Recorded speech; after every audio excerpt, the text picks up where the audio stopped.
is Nietzsche's implied thesis, or let's say as inferred, I say it's implied, as inferred by this investigation, and then I think other people could draw the same inference by looking and experiencing the same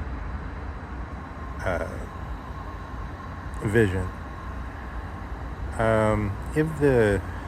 Is Nietzsche, so let me say the thesis, is Nietzsche saying that his fourfold nihilism is the Gesamtkunstwerk, not understood in the FT the Hans Ulrich Ober's sense, but understood in the sense Wagner understood it as a communal work of art. Something like what's continued in the German artist that did the communal sculpture.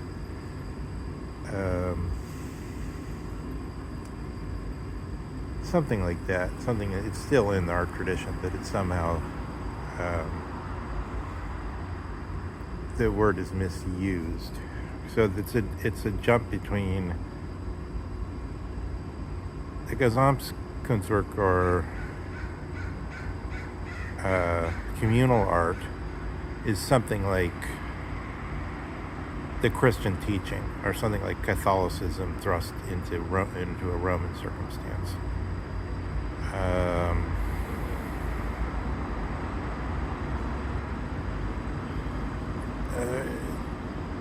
It's as though Wagner's just the music also signaled something that had also with it a teaching of some kind. And Nietzsche says, he sweeps that horizon away with the sponge, and he says,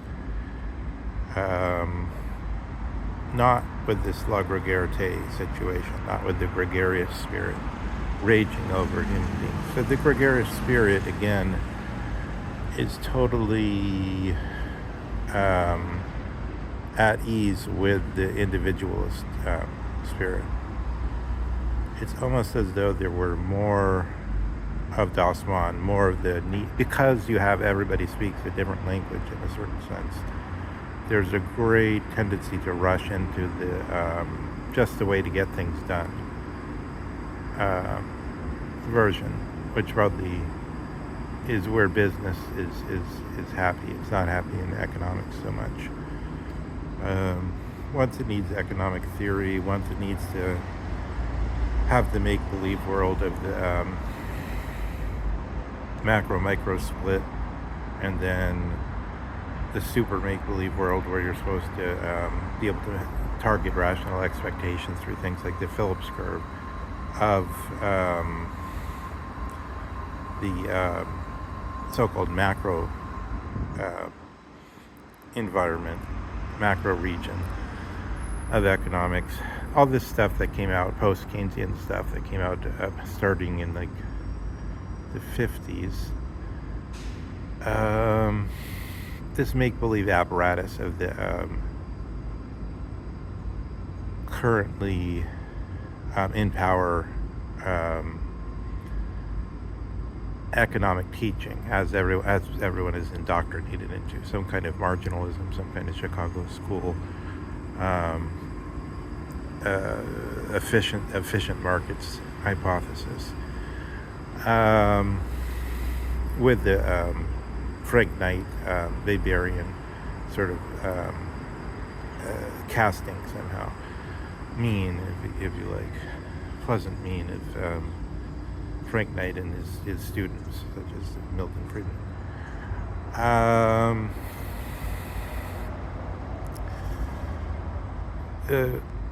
Within that world, Nietzsche's saying that there's absolutely no way something, however grand, can simply install itself as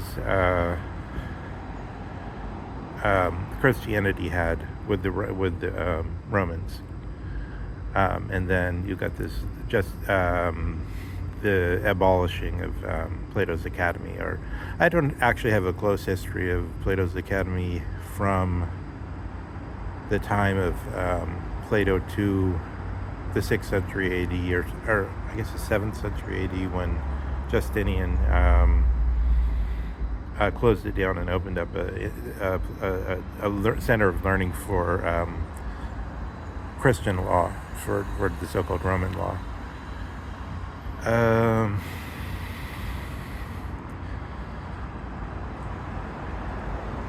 Yeah, so Nietzsche said it's absolutely impossible for this new Gesamtkunstwerk to replace the old one, the old communal art. The awe-inspiringness of Sophia in Byzantium, as witnessed by the early Russian converts who took it back to. It was jaw dropped at it, and then they took this knowledge of these things, not having known that such things were,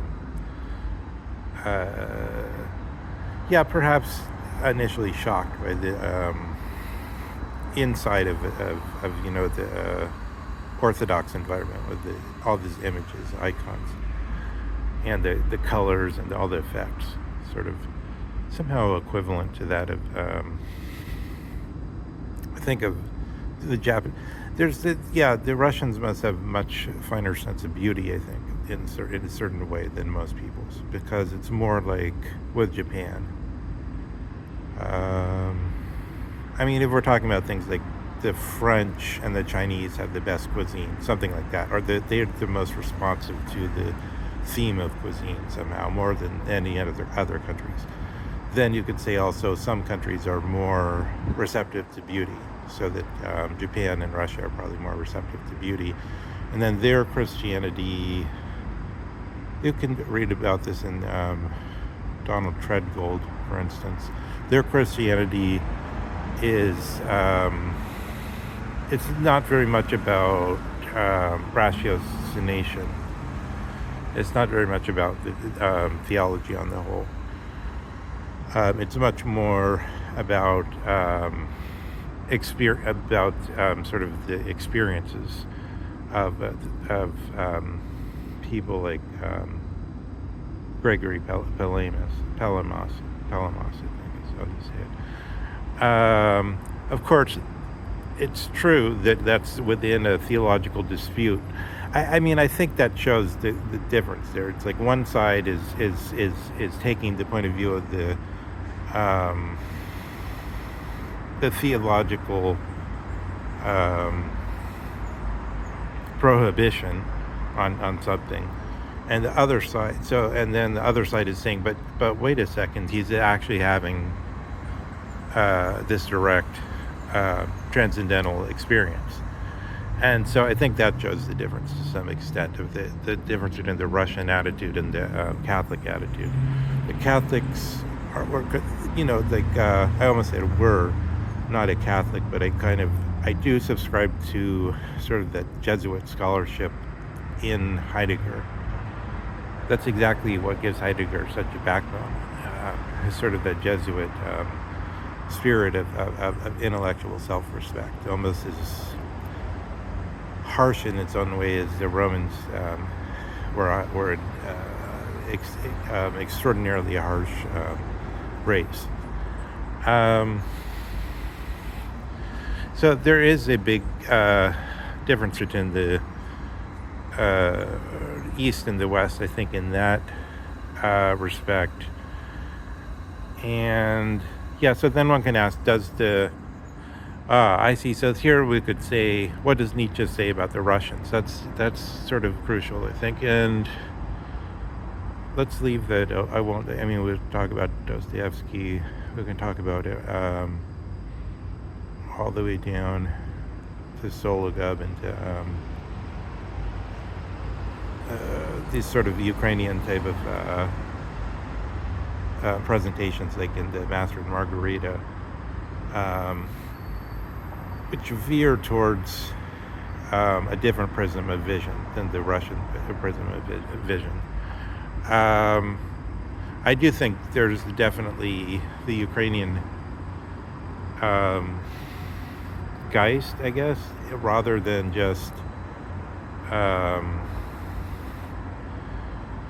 to say culture, but their Geist. You can discern that in the literature. It's specific. It's in the Petty Demon by Sologub. It's in Master and Margarita. It's even in, I suppose the split is, it's sort of both. I guess it's both in Gogol, but it's sort of, you can definitely see the Ukrainian side fusing, if not being confused, into the Russian side with Dead Souls. I think that's totally visible. But then the question I wanted to pose is, you have this Christian versus Roman Gesamtkunstwerk, or community work of art. Then you have the failed Nietzsche's verdict that Wagner's music, however high and fabulous, are nonetheless failures by this standard, and they must something more powerful must appear on the scene. He's trying to bring out he's trying to bring into power the doctrine of the will to power. Now, that's the confusing thing. So this move, which says, okay, one, nihilism is de facto the religion of the people because they deny that there's a firm way to the main knowledge. Instead, they say everyone has to search for it themselves, or something like that, the individualists. And moreover, it's subjective, so it's incomparable. And then from within this, Nietzsche's seeing his Übermensch is going to nonetheless be able to assert itself over all of this, and bring the will to power to power.